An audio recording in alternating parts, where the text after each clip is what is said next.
महाराष्ट्राच्या राजकारणात रोज काही ना काही नवीन घडतच आहे. पण आज जो विषय आपण हाती घेतलाय, त्याने थेट सत्तेच्या केंद्रस्थानी भूकंप आणलाय. विषय गंभीर आहे, आकडा मोठा आहे.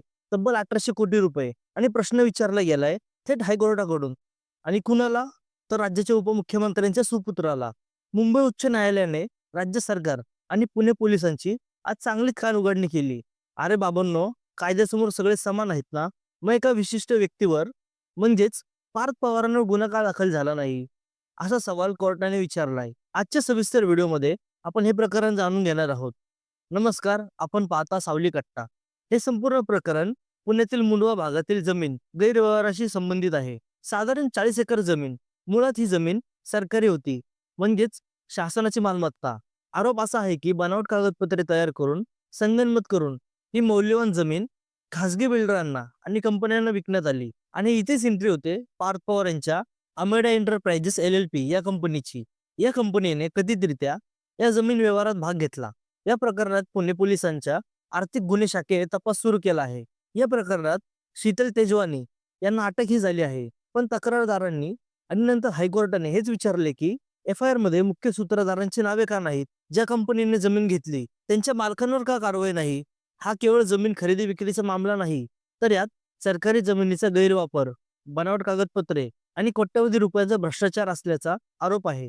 आता येऊया आजच्या सर्वात मोठ्या डेव्हलपमेंटवर. शीतल तेजवानी यांच्या जामीन अर्जावर मुंबई हायकोर्टात न्यायमूर्ती माधव जामदार यांच्या समोर सुनावणी सुरू होती. तिथे सरकारी वकील आणि पुणे पोलिसांचे अधिकारी हजर होते. पोलीस कोणाला वाचवत आहे का? हे वाक्य खूप महत्वाचं आहे. जेव्हा न्यायव्यवस्था थेट पोलिसांच्या हेतूवर शंका घेते, तेव्हा परिस्थिती किती गंभीर आहे हे लक्षात येतं. कोर्टाने स्पष्ट शब्दात सुनावलं की जर हेच प्रकरण आहे ज्यात उपमुख्यमंत्र्यांच्या मुलाची कंपनी सामील आहे, तर मग कायद्याची अंमलबजावणी समान का नाही? मामाच्या मुलाला वेगळा नाही आणि सामान्य माणसाला वेगळा नाही, असं अप्रत्यक्षपणे कोर्टाने बजावलंय. पुणे पोलिसांवर खूप मोठा दबाव असल्याचे यातून स्पष्ट दिसतंय. या प्रकाराला अर्थातच राजकीय किनार आहे. पार्थ पवार हे अजित पवार यांचे सुपुत्र आहेत. सध्या राज्यात महायुतीचं सरकार आहे, ज्यात अजित पवार उपमुख्यमंत्री आहेत. त्यामुळे साहजिक विरोधकांना, विशेष शरद पवार गटाला आणि काँग्रेस शिवसेनेला सरकारला घेरण्याची संधी मिळाली आहे. आता कोर्टाने हस्तक्षेप केल्यामुळे पोलिसांना यापुढे अत्यंत सावधगिरीने पाऊल टाकावे लागणार आहे. त्यांना पुढील सुनावणीत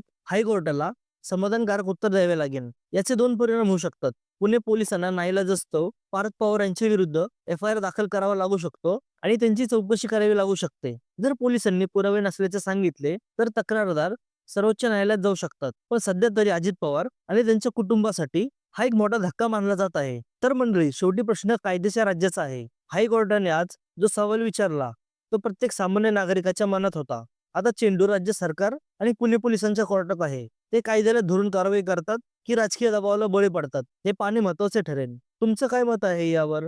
पोलिसांचा तपास निष्पन्न आहे की त्यात काहीतरी गडबड आहे? कमेंट बॉक्समध्ये तुमची प्रतिक्रिया द्यायला विसरू नका. माहिती महत्वाची वाटली असेल तर लाईक करा, जास्तीत जास्त लोकांपर्यंत शेअर करा आणि आपल्या चॅनलला सबस्क्राईब करायला विसरू नका. भेटूया पुढच्या व्हिडिओमध्ये. जय महाराष्ट्र.